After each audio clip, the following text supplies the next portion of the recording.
Carmina Jambrino Maldonado. Ella es catedrática del área de comercialización e investigación de mercados en la Universidad de Málaga.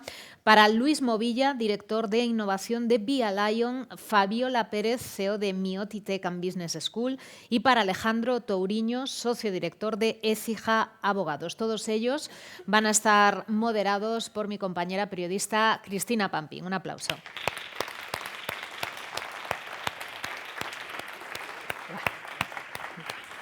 ¿Cómo estás, cariño? Hola, hola, hola. Por aquí, Carmina. Sí, para sentarnos todos en los puestos que tenemos que ocupar. Hola, ¿qué tal? Muy buenos días a todos. Comentaba Leticia un tema tan importante como es la ética, el uso responsable de la inteligencia artificial, porque ahora que la inteligencia artificial ha venido para quedarse, estaréis conmigo, esa inteligencia artificial es un elemento diferenciador, ¿no?, de las empresas, pero sobre todo aquellas que apuestan por esa ética, por ese uso responsable. Leticia ya os ha presentado, así que si os parece comenzamos con esta mesa redonda tan importante. Luis, para romper el hielo voy a arrancar contigo. Me gustaría que nos contaras cómo pueden garantizar las empresas precisamente que la implementación de la inteligencia artificial sea ética, se base en un uso responsable. Bueno, pues buenos días a todos, gracias por la invitación. Lo que podríamos decir es que principalmente lo que hay que tener es unos fundamentos y unos principios éticos sólidos desde el inicio, ¿no? Las empresas tienen que apostar por la transparencia en sus sistemas de inteligencia artificial, apostar por la equidad, por la no discriminación y los sesgos que a menudo, en muchas ocasiones, las inteligencias artificiales cometen. Y otro de los puntos a favor sería el rodearse de personas expertas en ética a la hora de implementar la inteligencia artificial en tus procesos empresariales, ¿no? Y además hacer constantes evaluaciones del impacto ético de las, para ver en el ciclo de vida de la inteligencia artificial que estás empleando cómo está impactando. En nuestro caso, si me permites, por explicar un poco, esta hoja de ruta es la que hemos seguido nosotros. Nosotros en Via Lion somos una compañía que nos dedicamos a la generación, creación y distribución de contenido y publicidad para marcas. Y desde hace prácticamente un año decidimos inaugurar una nueva división basada en inteligencia artificial que tiene como objetivo la generación o la creación de personajes virtuales generados y entrenados por inteligencia artificial. Lo hacemos tanto como para marcas, para lo que llamamos personajes de la familia Via, son nuestros, como medios de comunicación, etc., ¿no? Y desde el principio siempre tuvimos muy en cuenta los dilemas éticos. Entonces, sabíamos que teníamos que abordar esa cuestión, éramos conscientes de la controversia de la inteligencia artificial, que tenía sus luces y sus sombras y un potencial muy bueno desde el punto de vista de alcanzar metas de manera muy rápida, pero también un potencial cuestionable y dañino, ¿no? Y en ese sentido, lo que buscamos fue trabajar la parte ética. En nuestro caso, lo quisimos hacer de la mano de los mejores partners y acudimos a la Universidad de Málaga, que nos acompaña Carmina, catedrática de la Universidad de Málaga, y con ellos creamos un comité de expertos para desarrollar un informe del riesgo de la inteligencia artificial en el mundo del marketing y también, aparte de ese informe, incluir un código de conducta para esos personajes virtuales que nosotros producimos, que puedan ser entrenados su personalidad y sus modelos de entrenamiento para que nos garanticen una salvaguardia de la transparencia, la confidencialidad, la privacidad y también el hecho de crear contenidos de manera autónoma basadas en determinados valores, ¿no? O sea, que esto fue un poco nuestra hoja de ruta, que creo que es lo que toda empresa tiene que tener, apostar por esos pilares para luego aplicarlos en tu caso concreto. Carmina, por alusiones, ¿no? Este modelo de trabajo junto, ¿cómo se consigue ese reto de trabajar con una inteligencia artificial responsable, ¿no?, de forma ética? Bueno, pues contacto con nosotros Via Lion y desde la universidad tenemos, por supuesto, el reto de hace ya varios años, está incorporado en las últimas tecnologías, puesto que nuestra misión es trasladarlo al alumnado. Entonces este proyecto nos pareció muy interesante porque justo el foco al que se dirige Alba Renay es generación Z, que eso es el público que nosotros tenemos en la universidad. Y entonces, pues evidentemente el tema de la ética hacía tiempo que ya, bueno, es un reto en la inteligencia artificial, lo habíamos estado tratando, entonces vimos que era un momento perfecto pues para implementarlo en un caso concreto. Formamos un equipo multidisciplinar porque, bueno, la inteligencia artificial necesita ese soporte que ya hemos venido comentando, un soporte tecnológico, y decimos tenemos una parte de compañeros de informática, de comunicación, de marketing, por supuesto nuestro apoyo legal que hizo todo el marco regulatorio y nos adentramos en una investigación, en principio para conocer la percepción, porque ahora mismo existe bastante poca experiencia en el tema en este caso en influencers metahumanos. Entonces hicimos una investigación sobre cómo era percibida, cuáles eran las principales preocupaciones del público objetivo y finalmente, por no alargarme mucho, diseñamos un plan de entrenamiento para Alba Renay, de autoentrenamiento, es decir, primeramente se prepararon los prompts que ella, digamos, tenía que respetar y después un siguiente paso de un plan de autoentrenamiento para que eso continuara en el futuro. Has dicho que eran influencers metahumanos. Sí. Esto tiene su cosa, ¿no? Influencers metahumanos. Claro, claro. Con la generación Z. Claro. Vaya combinación también. Luego, si os parece... Pero bueno, el invento es de ellos. Luego, si os parece, nos adentramos más en este proyecto. Pero claro, todo lo que contáis se resume también en una palabra, y lo estáis diciendo ahora, ¿no? En un reto. Porque, Alejandro, claro, ¿cómo se da respuesta a este reto? Y que esta aplicación de la inteligencia artificial precisamente, y valga la redundancia, no sea solo una respuesta a esa presión regulatoria, a esa presión pública. Es también complejo, ¿no?, en ese sentido. Bueno, a mí me toca poner quizás la voz más disonante porque frente a todo lo que he escuchado esta mañana de oportunidades, que yo creo que es lo que viene con la inteligencia artificial, hay una parte también, digamos, de reto y de obligación como sociedad de poder estar a la altura de ese gran cambio que se avecina.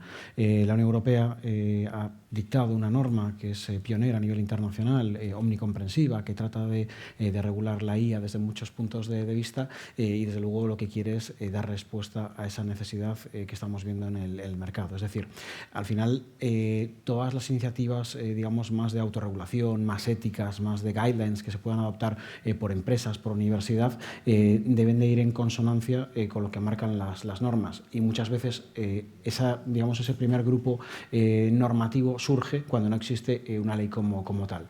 Europa, como digo, se ha lanzado y ha empezado con ese camino. Existen otras normativas a nivel internacional que buscan exactamente lo mismo, pero desde luego es algo extraordinariamente complejo, básicamente porque los resultados son inciertos, porque las consecuencias del uso de IA en múltiples sectores a fecha de hoy yo creo que son muy desconocidos, y creo que son tiempos bastante interesantes desde el punto de vista no solamente de negocio, sino también jurídicos para abordar una realidad que tenemos encima de la mesa. Claro, porque la inteligencia artificial está evolucionando más rápido que la legislación, por lo que hablas, ¿no? Hay desconocimiento, hay poca experiencia práctica en ese sentido, ¿no, Alejandro? Pero esto yo creo que ha sido siempre así y ha de ser así. Es decir, al final el derecho lo que busca es aportar seguridad jurídica a los justiciables, a los ciudadanos. Y eso se consigue con un ejercicio de observación, ver qué es lo que ocurre en la sociedad, cómo la sociedad, en este caso, desarrolla, adopta, implementa una determinada tecnología y cuáles son las eventuales consecuencias positivas y negativas que eso puede generar en la sociedad. La tarea de la norma no es anticiparse a lo que pueda surgir en un futuro, sino decir, oye, con esto que está pasando, cómo desde un punto de vista regulatorio damos respuesta. Y luego también es muy interesante que nos encontramos con fenómenos que son absolutamente globales, como es el desarrollo de la IA, muchas veces en manos de fabricantes anglosajones, pero que tiene desarrollo en todos los territorios, y sin embargo la respuesta a esos desarrollos es local y en el mejor de los casos supranacional en formatos de la Unión Europea o similar. ¿Qué quiere decir eso? Que la parte jurídica y la parte ética no tienen por qué ir siempre de la misma mano en el ámbito global. Es decir, lo que en una determinada jurisdicción, pensemos en Estados Unidos, pueda tener una consideración concreta, quizás en Europa tenga una consideración distinta. Básicamente porque todos sabemos el legislador europeo siempre ha puesto al ser humano en el centro y todas las normas tienen un carácter extraordinariamente intuitivo, muy protector del consumidor. Y eso estamos viendo no solamente en el reglamento de IA, sino en la directiva de productos vinculados a IA y un montón de regulaciones que de alguna manera impactan también términos de confidencialidad, propiedad intelectual, privacidad y protección de datos. Es decir, al final, yo creo que estamos hablando de un cambio de paradigma en muchos sentidos. Muchos lo equiparan al momento en el que surgió Internet. Es decir, es un gran cambio y frente a ese cambio, el legislador lo que tiene que estar atento para intentar dar respuesta a cada una de esas oportunidades y retos que se plantean como sociedad. Y en ese cambio de paradigma, Fabiola, hay unos límites, hay unas barreras en este sentido, esos marcos éticos que tienen que ser esenciales, ¿no? En las empresas, en vuestro caso, ¿cuáles consideráis que deben ser claves para implantar esta inteligencia artificial? ¿Cuáles son esos marcos éticos que hay que considerar sí o sí? Bueno, cuando estamos hablando de la inteligencia artificial y esa parte más de regulación, dentro de MIOTI creemos que tenemos que tener dos acercamientos. Un acercamiento que tiene que ver con la parte más táctica, ¿no? Nosotros tenemos que aplicar la inteligencia artificial, es una obligación para todas las empresas, no importa del sector, es una ventaja competitiva que ninguna empresa se puede quedar fuera. Y tácticamente, por supuesto, la regulación como observador tiene que darnos un marco legal que nos ayude a todos a hacer el mejor uso y generar esa ventaja competitiva y luego sostenerla en el tiempo. Pero, por otro lado, la inteligencia artificial, como ayuda en la toma de decisiones y nos está sustituyendo, ¿no? o estamos, y es el gran riesgo más moral que estamos viendo, nos está sustituyendo o pretendemos que nos vaya a sustituir en esa toma de decisiones, y esa toma de decisiones puede ser tan simple como decidir con tu Google Maps tomar esta ruta porque lleva menos tiempo, o algo tan importante como dónde voy a meter mis inversiones, mi dinero, mis inversiones para asegurarme un futuro mejor, ¿no? Y verdaderamente tenga una base que afecte verdaderamente a ese individuo. Entonces, en esa parte ya más moral, creo que tenemos que hablar más de comités de expertos y de cómo, como sociedad, vamos a hacer uso de esta tecnología. Nosotros, como sociedad, hemos decidido no clonar personas, podríamos hacerlo. Nosotros, como sociedad, hemos decidido que sí que en algunos países aceptamos las semillas alteradas genéticamente y en otros no. Creo que, hablando de la inteligencia artificial, hay una parte en la que no podemos poner puertas al campo, que es la parte más táctica, y como tal apoyarnos en esa regulación, pero también como sociedad tenemos que tomar esa decisión más ética, más moral, de hasta dónde creemos que nos tiene que ayudar y dónde creemos que, aunque se pueda hacer, no lo queremos. ¿Y hasta dónde podemos generar esa confianza o qué tipo de confianza hay que generar a los consumidores con la inteligencia artificial? Hablamos en un rato de ello, pero Fabiola, aprovecho porque Luis y Carmina nos han contado un poco, que ahora volveremos a ello, sobre ese ejemplo, ¿no?, que han puesto en práctica en colaboración. No sé vosotros de qué manera habéis fomentado, ¿no?, ese uso responsable de inteligencia artificial. No sé si nos podrías hablar de algún ejemplo. Nosotros, sobre todo, al ser una escuela y haber nacido para formar en ciencia de datos, ahora inteligencia artificial, dentro de poco inteligencia artificial generativa, nacimos por y para dar al conocimiento y poner en las empresas el uso de la inteligencia artificial. Entonces, nosotros, se hablaba antes en la mesa de las oportunidades de IA, nosotros desde el proceso interno en el cual directamente vas a un partner tuyo y adoptas una cierta inteligencia artificial para ayudarte a selección de currículums, por ejemplo, o que te ayude a eficientar tu proceso de facturación, etcétera. Eso es algo que vamos a ver en el día a día. de cara a la escuela, a nuestros alumnos, darles las posibilidades para que puedan verdaderamente utilizarlo en todos los aspectos, porque la realidad es que no...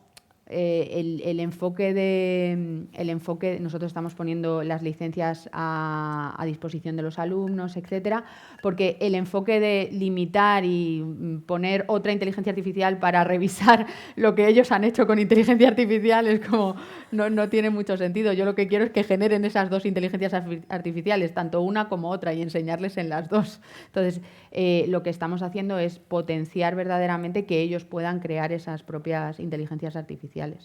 Nos hablaban Luis y Carmina antes de esos influencers metahumanos, ¿lo he dicho bien?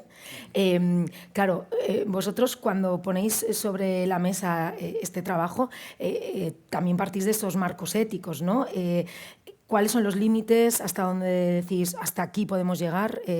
¿Cómo trabajáis en ese sentido?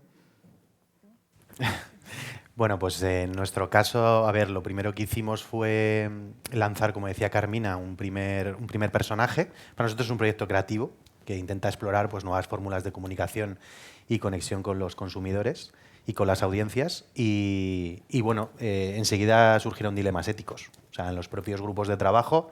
Por ejemplo, Luis. Pues nos surgió el qué género tenía que tener, qué edad tenía que tener. Y de hecho, cuando vimos ya fue como unas sesiones muy, muy curiosas y de gran valor, porque empezamos a tener debates antropológicos nunca previstos. Y nos dimos cuenta con los equipos creativos que la propia conceptualización del personaje, para ser nuestro primer caso, tenía que ser conceptualizada incluso por la propia inteligencia artificial. No llegábamos a un punto de consenso, había muchas opiniones discordantes en las reuniones de trabajo y al final dijimos, oye, realmente estamos haciendo un producto, porque es así, y lo que queremos hacer es que impacte o que guste a la mayoría de la gente. Bueno, pues vamos a escuchar a la gente, ¿no? Y entonces lo que aprovechamos fue la IA para hacer... Aprovechamos el procesamiento de grandes cantidades de datos de inteligencia artificial para que la propia inteligencia artificial conceptualizara la Biblia de Alba Renay. ¿Y el por qué fue mujer? Bueno, pues hay pocos estudios en el mundo, pero uno de ellos, Estados Unidos, decía que los 58% de los estadounidenses ya siguen a influencers virtuales, personajes ficticios que no existen, que la mayoría eran mujeres y que el 75% se concentraban en la audiencia Z. Entonces, de ahí salió un poco, oye, pues como empresa, cuando uno invierte, ¿no?, y hace un test de producto, intenta ir a favor de la estadística. Y luego, en segunda conclusión, el cómo era su personalidad o cómo iba a adoptar un determinado aspecto físico, lo hicimos a través de los datos. O sea, siempre decimos que la conceptualización de Alba no es el resultado de una visión creativa, única y personal de un equipo humano, sino que ha sido una combinación con los datos a través de la inteligencia artificial, porque lo que hicimos fue una encuesta a 350 jóvenes a quienes les preguntamos por los principales atributos de personalidad y física, y con todos esos datos, más sumados un montón de estudios de hábitos de comportamiento de la generación Z y ya un millennial, la propia inteligencia artificial autoconceptualizó el personaje. Y nos habló desde su aspecto físico, su personalidad, sus gustos, y eso respondía a una generación a la que queríamos impactar. ¿Y esa generación, Carmina, perdona, es consciente también de esos dilemas éticos? Por supuesto. Disculpa, que quería también comentar otra cosilla que a veces hemos hablado, bueno, desde la agencia y nuestro equipo, el tema, porque mucha gente dice que la apariencia física de Alba es espectacular. Entonces, si es estos cánones de belleza, si es lo adecuado o no, pero realmente eso nunca ha supuesto una barrera, porque cuando se le presenta a la generación Z, que es su público, están completamente de acuerdo. Ha recibido críticas a veces de otros grupos de población que no son las edades para las que está diseñada, pero va perfectamente. Ella se ha diseñado con una apariencia física que es la que la gente espera y desea y le resulta atractiva. Seguir una conversación con una persona con esas metahumana, con esas características. Entonces, bueno, pues el dilema es representativa, pues no, quizás no sea representativa porque esos cánones de belleza tan extremos, pues no es a lo mejor lo que vemos en nuestra población, pero bueno, es lo que se espera de ella y en definitiva es pues que tú te apetezca, te resulte atractivo, interactuar, escucharla, proponerle. No cerrar Entonces, puertas al campo que decía antes Fabiola, no podemos hacerlo. Hablamos de esos dilemas que los jóvenes posiblemente también tengan presentes, dilemas éticos, que es importante, ¿no? También en esta inteligencia artificial, bueno, pues que ha venido para quedarse, pero ser consciente de dónde están los límites. Alejandro, antes nos hablabas de la legislación, ¿no? Que avanza posiblemente más rápido la tecnología que la legislación, pero esa legislación actual es suficiente para generar esa confianza que posiblemente sea importante transmitir a los consumidores. Como decía antes, es decir, en el plano europeo, que es donde nos movemos físicamente, nos encontramos con una norma que está todavía en fase de evolución y que desplegará sus efectos en los próximos meses y años. Lo que ocurre es que esa norma, aunque tiene una vocación de regular la tecnología como tal, lo cual es bastante impropio en Europa, porque siempre hemos caído más en el paraguas de las áreas de derecho, es decir, proteger el derecho laboral o el derecho a la privacidad o cosas similares. En este caso se adopta el foco de la tecnología. Pero como digo, esa norma tiene la vocación de cubrir, digamos, muchos aspectos o prácticamente todos los aspectos de la inteligencia artificial, pero la realidad es que en tanto que impacta en nuestro día a día de actividad, la realidad es que hay otra serie de normas que de una manera o de otra van a estar sobre la mesa. Es decir, aquí han lanzado o habéis lanzado un montón de ideas o de proyectos sobre la mesa, y todos esos, vosotros lo veis en términos de oportunidad, yo lo veo en términos de retos desde un punto de vista jurídico, porque todo eso tiene un impacto. Es decir, la utilización de un asistente conversacional para conversar con determinados usuarios, eso puede generar un impacto en un tercero. Hemos visto compañías aéreas que utilizan un chatbot, y esa compañía aérea o ese chatbot ofrece una publicidad o unos precios que son distintos a los que la compañía había autorizado. El reglamento de IA no dice nada al respecto, pero la normativa en materia de consumidores y usuarios y la normativa en materia de publicidad es clara en el sentido de proteger al consumidor. Como eso nos vamos a encontrar un montón de escenarios. Lo que hablas tú, por ejemplo, ahora en relación con el tema de la selección de currículums. Claro, eso está fantástico, pero desde un punto de vista de análisis de riesgos, el reglamento europeo nos obliga a medir y a establecer contramedidas en aquellos casos donde se pueda producir un daño. Y esto se explica muy rápido. Está fantástico que en lugar de tener a 1, 2, 3, 4 personas revisando currículums sin demasiado valor añadido, en tanto verificar que si una persona puede tener 3 o 5 años de experiencia, que eso lo haga una máquina. El problema es que cuando tú delegas en un software, en una inteligencia artificial, un determinado proceso de selección, de criba, al final está también arrastrando una serie de sesgos que vienen de todo el conocimiento aprendido. Y tenemos casos en Estados Unidos, en el ámbito tecnológico, donde el proceso de selección para un puesto de trabajo tecnológico acaba con la contratación única y exclusivamente de varones blancos. No porque no hubiese mujeres u otros colectivos u otras razas que no fuesen aptos, sino porque el histórico venía de ahí. Con lo cual, lo que nos advierte el regulador europeo es que tenemos que tener cuidado con todo aquello que puede generar digamos, un impacto en los derechos fundamentales, porque el impacto es mucho mayor que haciéndolo de manera no escalada a nivel humano. Y los ejemplos, insisto, son múltiples. Ahora habláis, por ejemplo, lo del tema pues eso, de utilizar la recreación de la imagen de una persona. La ética, yo creo que se anticipa o nos plantea dudas que no hemos tenido en el pasado. Hace una semana, estaba mirando ahora en el móvil la fecha, un concurso de Miss IA para buscar el chatbot físicamente más atractivo, obviamente con reproducción de la figura humana. Eso genera también debates. Y con esto termino. Estudiar Derecho no creo que sea lo más atractivo que existe en el planeta, y lo digo porque lo he sufrido en primera persona, y sobre todo por una cosa, es que cuando hemos estudiado la carrera hemos hecho un ejercicio básicamente de memorística y reproducción. Es básicamente tratar de leer, memorizar y posteriormente aplicar. ¿Qué ocurría? Que nos encontrábamos, a mi juicio, con la mayor parte de los dilemas éticos ya resueltos, porque venimos de una tradición histórica muy consolidada. Y de repente, y esto es una observación absolutamente subjetiva, de repente la IA nos plantea o nos pone en un escenario que no hemos tenido antes. Y un ejemplo para mí prototípico es lo que ha hecho, por ejemplo, MIT en Estados Unidos con el tema de los coches autónomos. Hay un experimento que me imagino que conoceréis, y si no, invito a que googleéis, lo busquéis, que es lo que ellos llaman el Moral Machine. Y es básicamente básicamente yo voy a fabricar y a distribuir un vehículo que se va a autoconducir y hay que tomar una decisión. Si muero yo como conductor o muere el viandante que está en la carrera. Y hasta ahí fácil, porque ahí lo dejo en la consideración de cada uno, no tiene mucha duda. Pero es que resulta que nos empieza a preguntar cosas distintas. Por ejemplo, ¿qué ocurre si ya no soy uno frente a uno, sino que hay un montón de personas enfrente? Y nos pregunta si mi decisión cambia, si son vagabundos. Y si mi decisión cambia, si son negros. Y si mi decisión cambia, si son embarazadas. Entonces, claro, el dilema ético que a uno le plantea no viene de serie. Y eso, a mi juicio, es divertido porque nos hace pensar también como sociedad. Lo más divertido de todo esto, e insisto, con esto termino, es que la respuesta en jurisdicciones como Francia y como China son diametralmente opuestas.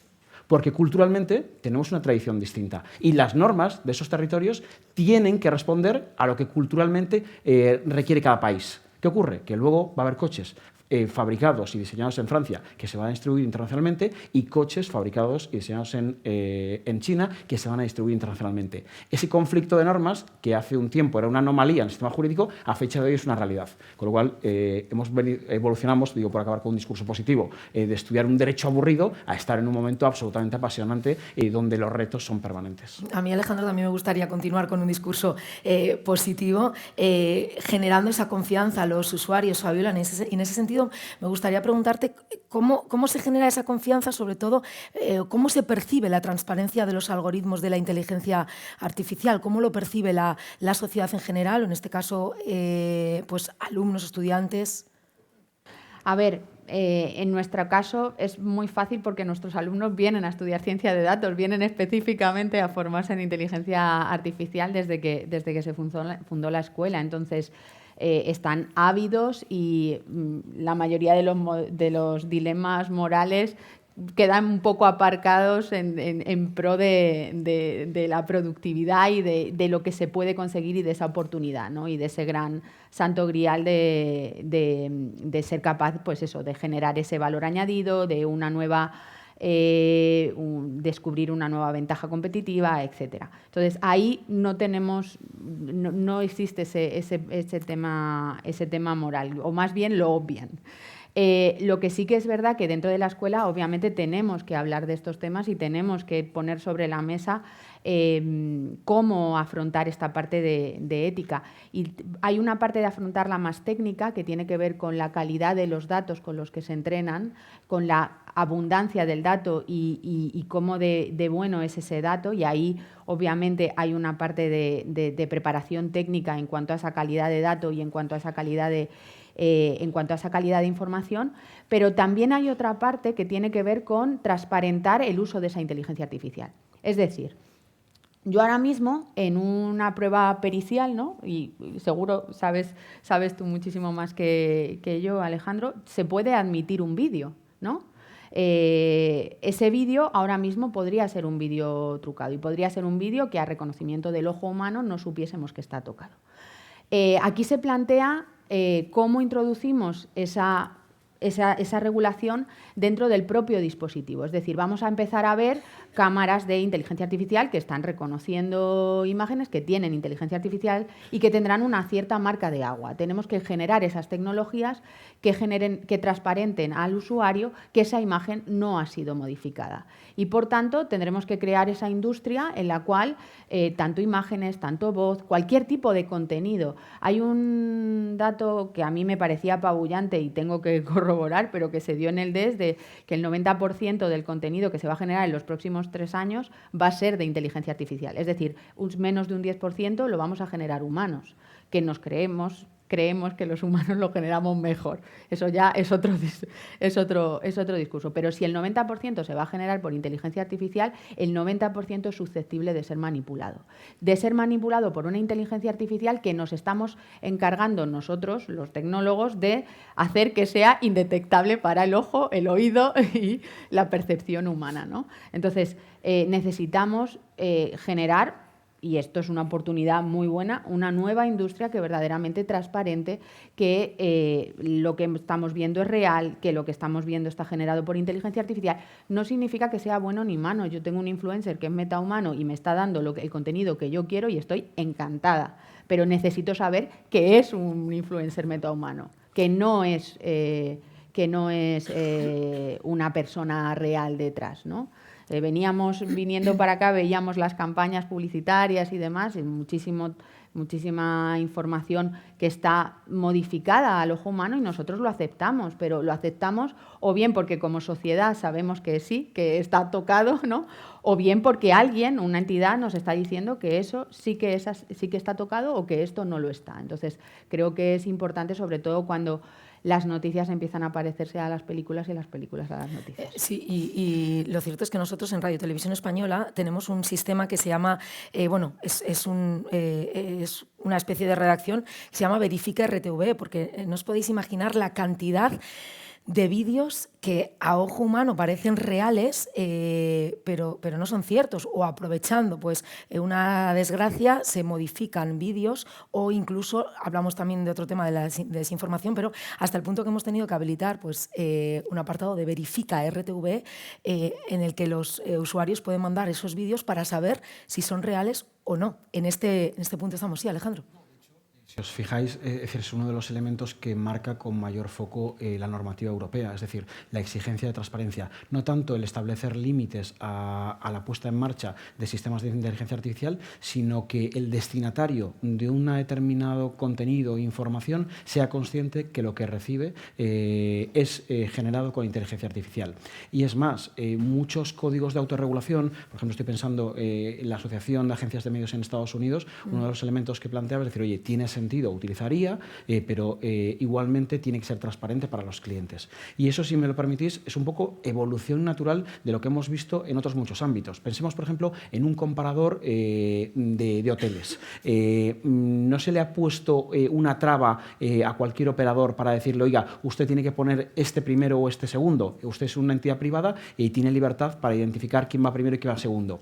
Pero si esto está, marcado por algún criterio concreto, por ejemplo, por valoración de usuarios, porque un contenido promocionado, porque se utiliza IA, por el motivo que sea, eso debe ser transparente a los usuarios. Ese es el gran foco. Y lo hemos visto, por ejemplo, en el ámbito de la publicidad. El que recibe una comunicación debe ser consciente de si es comunicación, si es publicidad, si es verídico o si efectivamente está alterado. El reto es mucho mayor porque, si nos vamos a algo mucho más trivial, el no gol, como madridista, del Barça en el Camp Nou, hemos visto imágenes, pero con una mínima inteligencia artificial o con cualquier sistema sencillo podemos poner el balón donde nos dé la gana. Ese es el gran reto, yo creo que los periodistas tenéis sobre la mesa, y el discernir la realidad de la ficción. Carmina, sí, quería preguntar a los dos pues, qué medidas se podrían implementar para garantizar esa privacidad, esa protección de datos también en el uso de la inteligencia artificial. Bueno, pues a ver, como medidas yo creo que en el diseño de los propios sistemas de inteligencia artificial que se llegan a emplear tiene que estar como tema central la privacidad.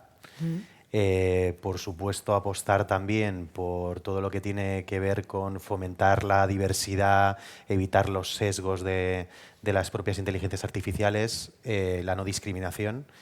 Y luego, pues, de alguna manera, también apostar por garantías de controles de acceso, de quién accede a los determinados datos que se pueden manipular, que son de carácter confidencial o sensible, hacer auditorías de seguridad, ¿no? y constantemente tener también el aseguramiento o la seguridad de que todos los sistemas de inteligencia artificial que utilizas están adaptados a las normativas, ¿no? vigentes que salen. Lo que quería comentar es que, evidentemente, bueno, pues Alba Renay, una influencer metahumano, realmente lo que es un canal de comunicación para las marcas. Y el tema de la transparencia, es decir, desde el momento cero, cuando ella se presenta y en todos sus comentarios siempre se identifica lo primero como, o sea, sabes que estás hablando con un metahumano. Entonces, eso viene realmente de la legislación de la ley de noviembre del 88, en la cual todo lo que es publicidad tienes que identificarse. Pues lo mismo ocurre en los influencers. De otra manera de comunicar, evolucionan las marcas, evolucionan los públicos, y ahora pues nuestras investigaciones pues vieron que verdaderamente estos influencers metahumanos tienen un peso real, es decir, la gente los sigue, los admira.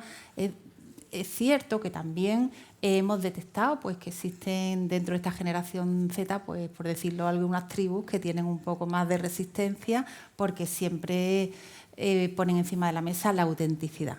Es decir, estoy hablando con una máquina, hay que decirlo y bueno, pues yo creo que el futuro nos llevará cada vez más incorporación en el momento que vean pues, la utilidad de la posibilidad de personalización, de esa comunicación directa con las marcas, pero ahora mismo pues, el tema de la autenticidad es lo que quizá más les frena. Esto que dice Carmina es fundamental. Nosotros, en nuestro caso, pues todo lo etiquetamos, hacemos un ejercicio de transparencia para que nadie pueda llegar a confundir que está hablando con una persona real, sino que se está encontrando pues, con un personaje de ficción, que es realmente lo que es, y todo lo etiquetamos dentro de las bios de Instagram y de TikTok, que es un personaje virtual, generado y entrenado por inteligencia artificial. Utilizamos los hashtags de influencer virtual o inteligencia artificial, y ahí también hay un ejercicio de corresponsabilidad con las propias plataformas, ¿no? Por ejemplo, TikTok hace unos meses pues, ha lanzado las etiquetas de que tú puedas catalogar que el contenido que estás generando es por inteligencia artificial. Nosotros lo hacemos, pese a que probablemente el algoritmo no nos favorezca en visibilidad, pero entra dentro de nuestro marco ético y de nuestra responsabilidad etiquetarlo, ¿no? Pero tiene mucho que ver también con que las propias plataformas donde desenvolvemos proyectos de contenido o creatividad como estos también adopten sistemas de vigilancia y buen uso para que lo que le llegue al usuario final sea seguro y ético. El reto es mayúsculo, adaptarse a esta inteligencia artificial con ética, con responsabilidad. Carmina, Luis, Fabiola y Alejandro, muchísimas gracias por esta interesante mesa redonda. Muchas gracias.